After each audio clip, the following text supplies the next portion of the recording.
નમસ્કાર, સાદર પ્રણામ। માર્ચ 2025ના રાશિફળમાં આપ સર્વેનું હાર્દિક સ્વાગત છે। વૃષભ રાશિવાળા જાતકો માટે માર્ચ 2025નો જે મહિનો છે કેવો રહેશે? વૃષભ રાશિવાળા જાતકો જે છે એ શુક્રથી સંચાલિત હોય છે। શુક્રનું ગોચર 11મા ભાવમાં ઉચ્ચ રાશિમાં રાહુ, બુધ, શુક્ર, ચંદ્રમા આ ચાર ગ્રહોની યુતિ તમને માર્ચના શરૂઆતમાં જોવા મળી શકે છે। વૃષભ રાશિવાળા જાતકોની આપણે વાત કરીએ તો 11મા સ્થાનમાં શુક્રનું ગોચર, લગ્નેશનું ગોચર 11મા સ્થાનમાં અને 11મા ઘરની અંદર બધા ગ્રહોને શુભ માનવામાં આવે છે। તો ક્યાંક ને ક્યાંક જે શુક્રનું ગોચર છે એ તમને ખૂબ લાભપ્રદ સાબિત થશે। ઈચ્છાઓની પૂર્તિ જલ્દી ફટાફટ થઈ શકે છે।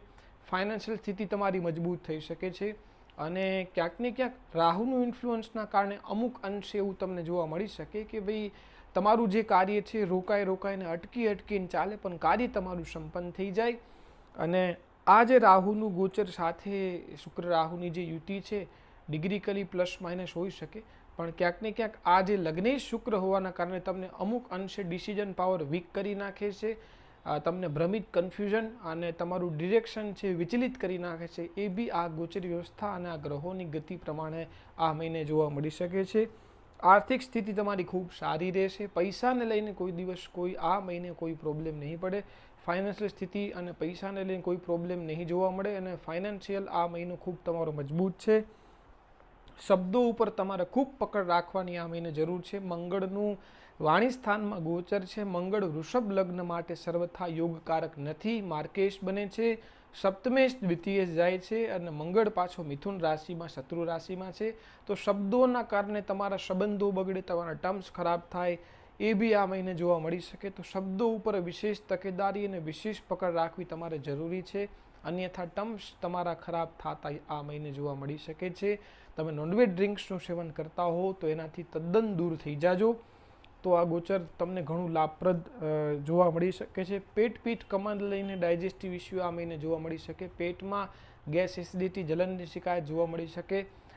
આમ દિવસોની અંદર અથવા રૂટીન લાઇફસ્ટાઇલમાં તમે ચાહે સાત્વિક જ ભોજન લેતા હોવ છો પણ તામસીર ભોજન લેવા માટે થઈને આમંત્રિત થઈ શકો છો આ મહિને, કેમ કે મંગળનું ગોચર સેકન્ડ હાઉસમાં છે। તો આવા જે ગોચરી વ્યવસ્થાના ગ્રહો છે જે તમને તીખું, તામસીર, તળેલું, રિફાઇન ચીજ વસ્તુવાળું ભોજન વધારે ગ્રહણ કરાવે, જેના કારણે તમારા સ્ટમકમાં ઇન્ફેક્શન, સ્ટમકમાં ઇસ્યુ અને ગેસ, એસિડિટી અને પિત્તના તમે રોગિષ્ટ થાવ। માટે ખાનપાન ઉપર તમારે નિયંત્રણ રાખવું ખૂબ જરૂરી છે। કાર્યસ્થળ ઉપર તમને આ મહિને થોડો ચડાવ ઉતાર, નાનું મોટું પોલિટિક્સ અને બોસની સાથે અસામંજસ્યતા જોવા મળી શકે છે। કોમ્પ્રોમાઇઝ કરીને ચાલશો તો કોઈ તકલીફ નહીં પડે। કર્જ લેતી દેતી વખતે વિશેષ સાવધાની રાખવી। છઠ્ઠા સ્થાનનો અધિપતિનું ગોચર 11મા સ્થાનમાં છે। બેંક બેલેન્સના અધિપતિનું ગોચર છઠ્ઠા સ્થાનના અધિપતિ આરે લગાતાર આ મહિને રહેશે। તો પૈસાની લેવડ દેવડમાં ખાસ કરીને તકેદારી રાખવી। ધંધા રોજગાર સાથે જોડાયેલા તમામ જાતકો જે છે એ લોકોએ મોટી ઉધારી આપવાથી આ મહિને બચવાનું છે।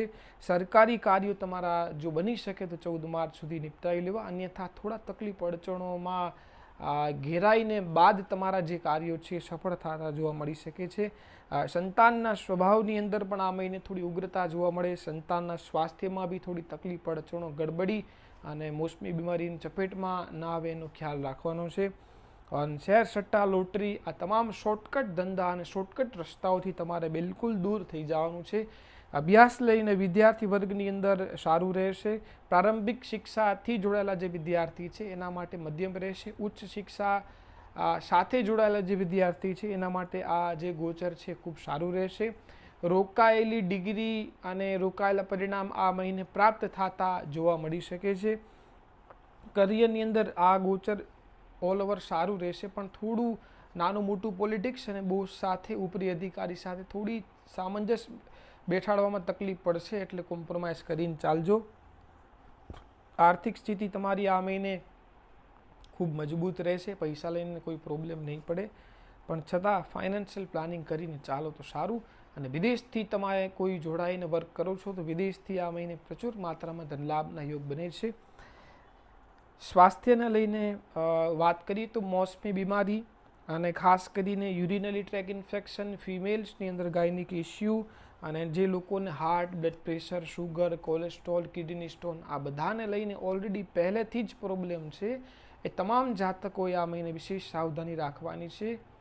અને સંતાનને લઈને વાત કરીએ તો સંતાનને લઈને આ મહિનો ઓલ ઓવર મધ્યમ રહેશે. સંતાનનું સ્વાસ્થ્ય થોડું ગડબડ રહેશે. અને જે લેડીએ સંતાન કન્સ્યુ કરાવ્યું છે એ લેડીએ આ મહિને વિશેષ તકેદારી રાખવાની છે. ખૂબ શાંતિ ધીરજ રાખીને ચાલવાનું છે અને ભોજન સાત્વિક લેવાનું છે. તો ક્યાંક ને ક્યાંક બાળકનું રક્ષણ થતું તમને જોવા મળી શકે છે.